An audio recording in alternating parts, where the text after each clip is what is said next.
and final inductee of the evening. I've known for many, many years. I've coached against her, our team played against her. Many of our friends, our mutual friends, are here tonight, which is wonderful.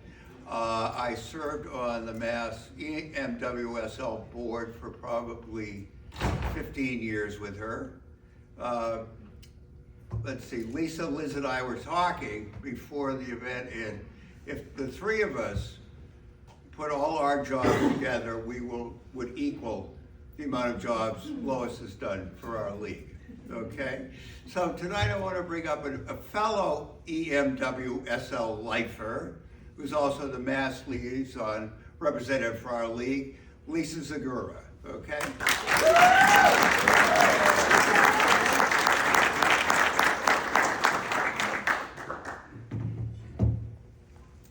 So I am not the first Zagura to actually get to know Lois. Lois was actually introduced to our family by my middle sister, Krisha, and she had her as a coach for the Spirit of Massachusetts. But years later, when I was coming out of college, I was looking to continue to play the game that I love, and I found the Eastern Mass Women's Soccer League. And as a result, in the process, I met Lois. And so I nominated Lois for the Massachusetts Adult Soccer Hall of Fame, only knowing the impact she had on my adult soccer career and the soccer career of my peers. In doing so, I learned even more about Lois's prolific impact supporting the broader soccer community beyond the Eastern Mass Women's Soccer League. So Lois has been a leader and a role model in several other soccer endeavors. She was first a standout player at Bedford High School and then later inducted into their Hall of Fame. And then in her first 2 years of college in California, she played on the men's soccer team because they had yet to establish a women's team. And then she became a founding member of the women's team there. And then later, while she was in graduate school, Lois played for the Boston University team prior to their NCAA women's soccer program. And all this time, Lois then was working on her degree in which she could then support the larger soccer community and sports at large as an athletic trainer and a physical therapist. So following graduate school, Lois was a coach and then the president of the Spirit of Massachusetts Girls Soccer Club. She also served 2 years as a coach for Massachusetts Olympic Development Program and as a coach for their state teams.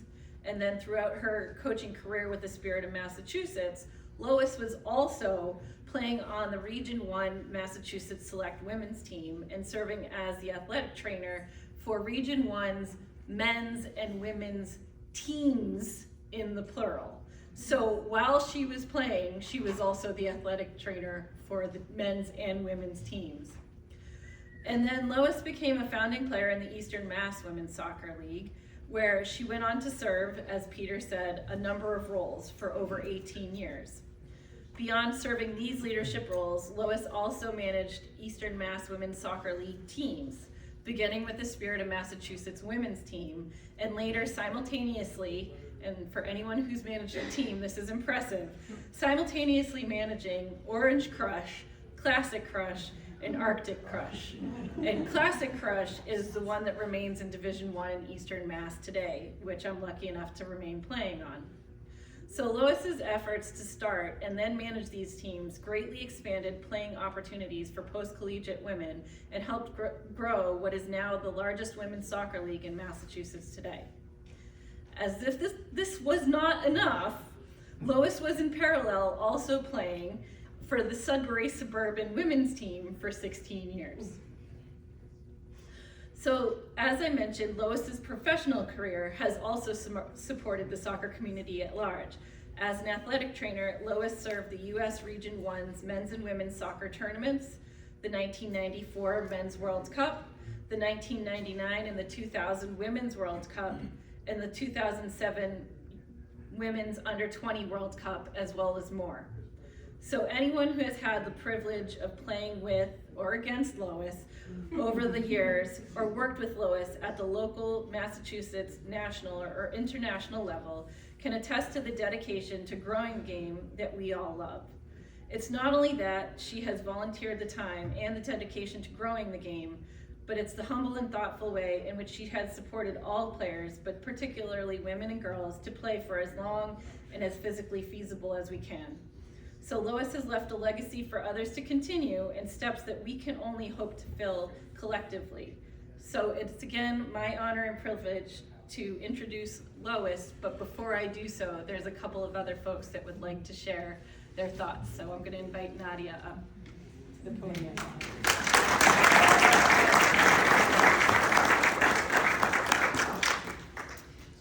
All the speakers have done a great job keeping it together.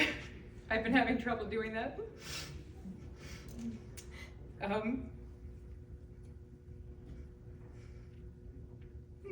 You got an ass. My name's Nadia. I'm on the Mass Soccer Board. I'm also a player of a person that Lois coached when I was younger. I'll get through this part. Sorry, this is semi-typical for me. I actually came up here to tell a funny story, so I wasn't planning on this. It's not working. It's not working. So when I was younger, I had a sort of complicated childhood, and when I was 8, my dad said to me, you either need to be a dancer or you need to be an athlete. And I felt like that was kind of a young age to make that decision, but I decided I kind of like soccer, so I wanted to play that. So I joined Mass Spirit, and we won our first state championship at U9, which was really exciting. And sorry.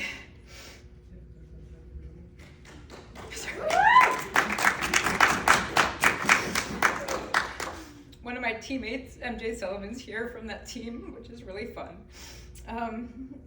But as I went on to play soccer, Lois, you were one of the people for me who kept telling me to believe in myself, to keep pushing on. And this is the funny part. So I had come to rely on Lois to be there during games, and there was a period of time, about 4 days, she wasn't at practice, she wasn't at games, and I was pissed. And I was like, she doesn't care about us. Why isn't she here? Nobody told me. Like, I rely on our pregame chats, you know. And I remember, I was just talking to Paul about this.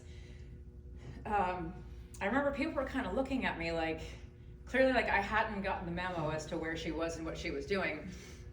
It turns out that Lois had missed a couple of our like, you know, U12 practices and games because she was like with the national team on TV, like supporting their team. And nobody had told me. Somehow I had missed this. So I went from being like, this person doesn't care about me, to telling my entire school on a loudspeaker, like, I have this coach and she's amazing and you guys have to watch her on TV. And like, I know this amazing person. And I think, Lois, you're not the loudest person, but you show your dedication and what people mean to you through loyalty and for always showing up and being organized and doing the things that people need. And I wanted to come up here today, I'm sorry I didn't get me this much of a mess, to say that for me, it was so important for me as a young woman at that time to receive those messages from you. Now I'm a high school coach. I'm here on this board. For those of you that are involved in Bays, I hope I haven't suspended you, but I'm the sportsmanship director. And there's some other teammates here of mine, and you know, we are here for you because you've made such an important impact on our life. And there's so many people here that have supported growing the women's game. And thank you for that, truly. And thank you for all the men that are here who have also supported us in growing the women's game, because we also needed your support. So truly, thank you for that. I have one more person, Lois, that would like to say a couple words on you. Her name is also Lois. So Lois, if you wouldn't mind coming up.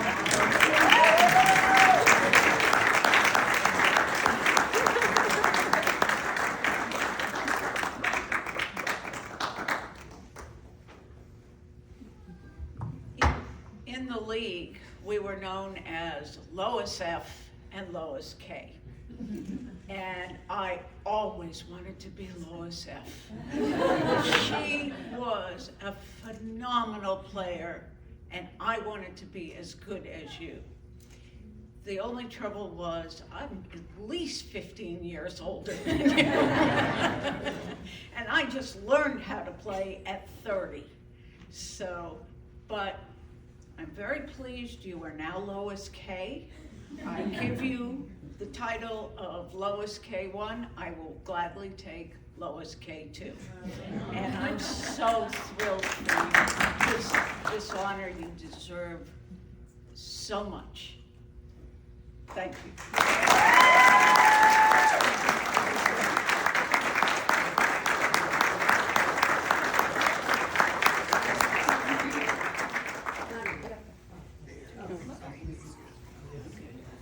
Sure. Are we all here? Well, hold this. This, I'll hold it for okay.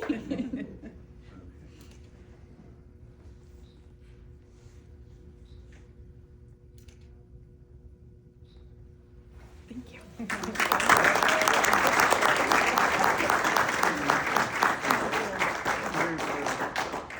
I can open it, your mask, I don't know if I can fit. Okay. Thank you.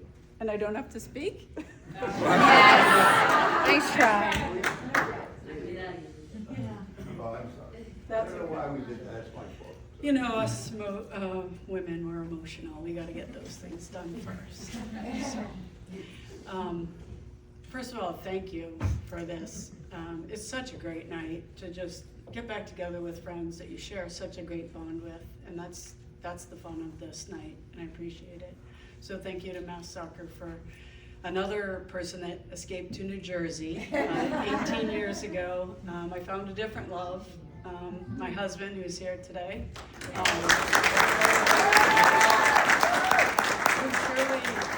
When I thought, oh, he can't possibly like come up here and like watch me play soccer. He's coming up, you know, and he would go to my games, and I was like, oh, wow, he cares more about, you know, just surface things. He cares about what's in my heart. But even beyond that, we met in the Philippines.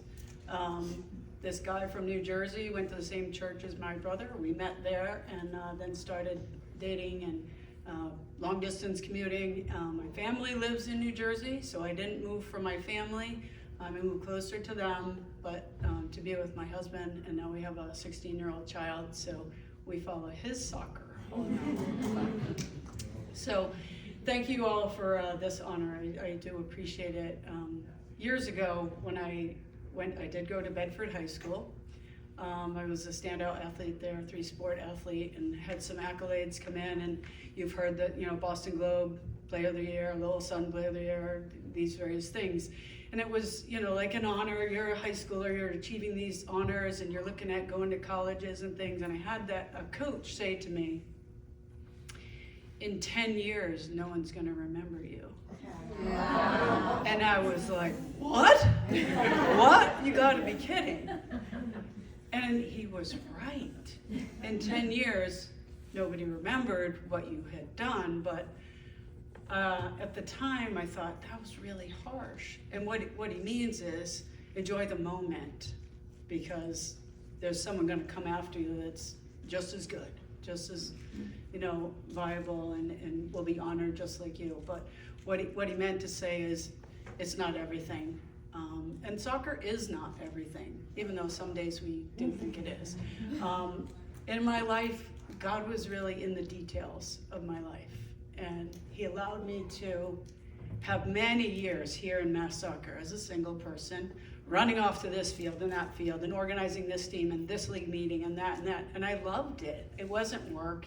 I loved it. But it was an escape from my job to play. As many of us, you get on the field, that's all you think about. I was a competitor. I would maybe not run through anybody, but I would try. Although, actually, I'll get to the story later on that.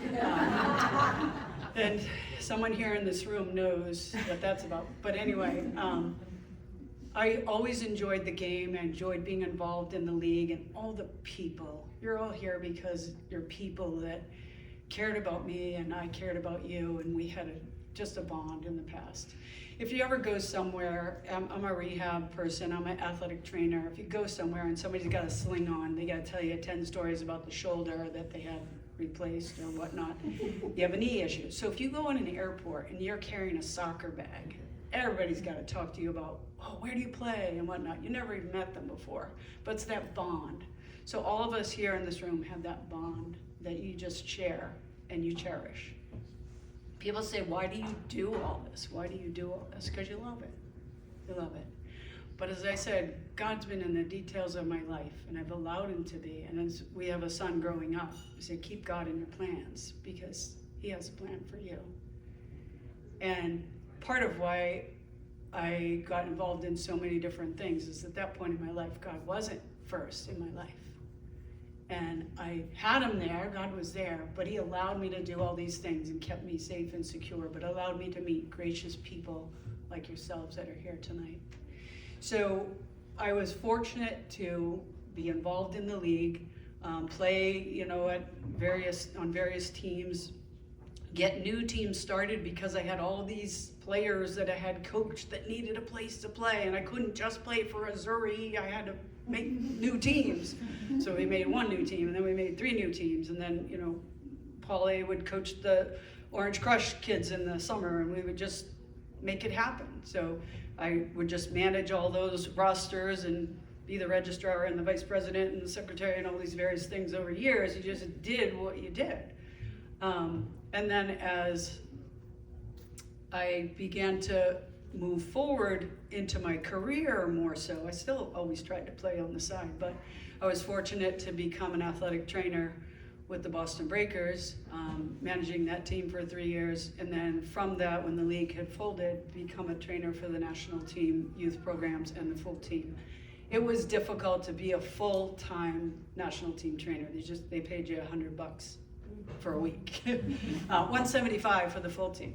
But at that time, I had a job that allowed me to be gone for those weeks and come back, and I still, that worked out. So as I say, God worked that out for me. And I was able to use my career and my athletic training in the teams that I worked with. If somebody got hurt, I certainly would help on either team. Working with the regional teams, the select teams, yes, I would play, but I'd have to run off because somebody got hurt on field 6 and I'd have to run off the field. How do you celebrate? We made it work, didn't we? But to then use my athletic training and physical therapy, I had incredible experiences all over the world. And when you travel the world a lot, you feel like a very small person. And you're just one in a million people that are involved in soccer.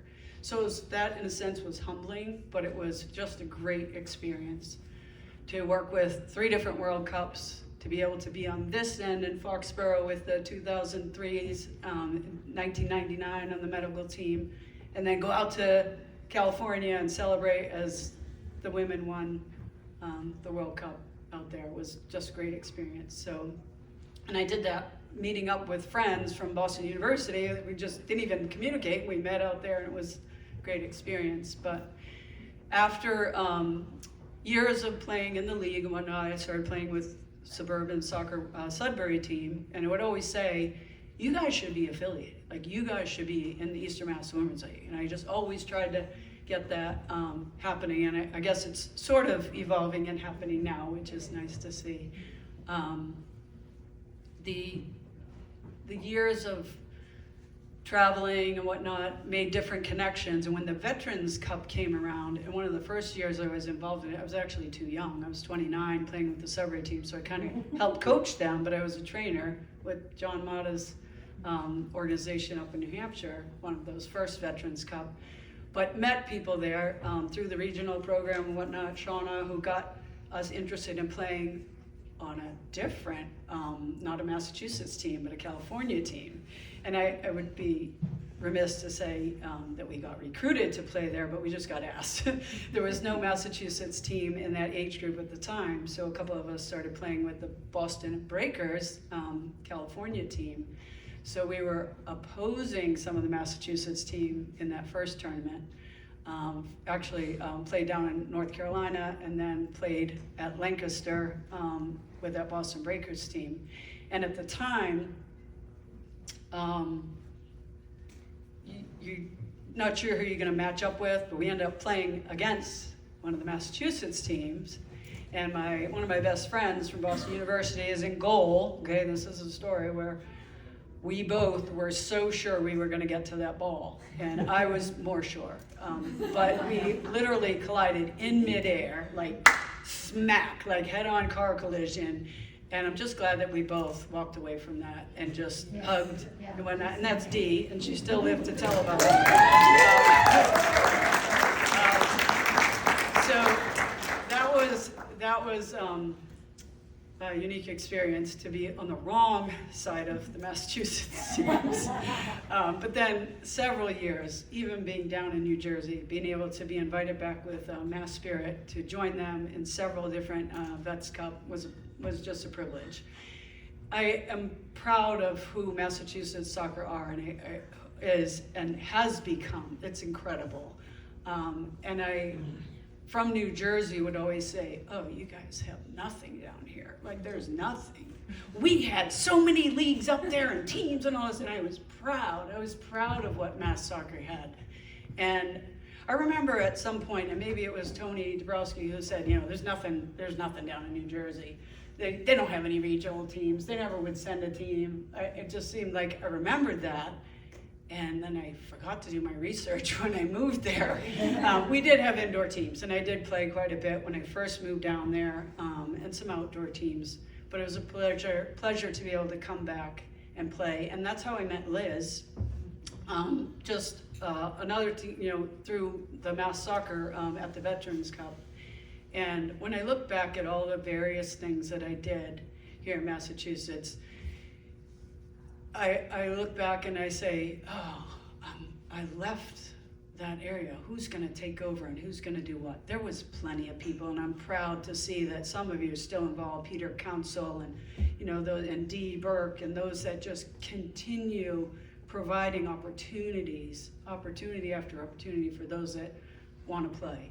And when we would get out there in the field, you certainly gave it your all. And through the years, meeting like Lois Kesson, I recently, 18 years ago, became Lois K. When I got married, changed my name to Koering.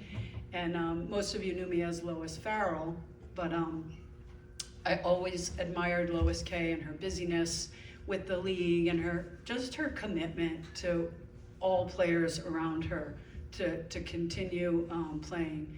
And I always wanted to be her, although she says she wanted to be me. I always wanted to be her and grow gracefully, older, and still be able to play and be out there in the field. So I recently had a knee replacement, so I'm not playing as much now, but I read a book that she was involved in, and it was the Soccer Grannies. And boy, did it really, with Jean Duffy, and I just loved that. It was just a great experience to read through that and know I was kind of a part of it. At the time, I was playing for that Breakers team when the South African team showed up. But it was a pleasure. It's been a privilege to be involved in so many of you that are here. And so many of you, I thank you for spending your time tonight and coming to support me. That means a lot. It really means a lot. So I thank you. I thank Mass Soccer. I'm so grateful that I kind of laid down the baton, but there are many that picked it up. I thank Liz, Nadia, Becca Brook for your involvement and keeping things rolling for women, but also for girls that are aspiring to be able to play. So thank you.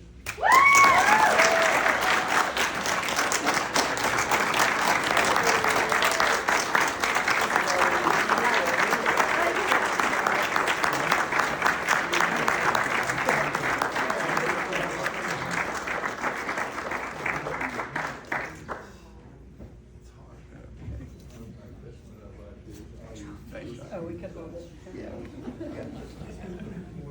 Gave it too early, but that was okay, because we had that other group of four.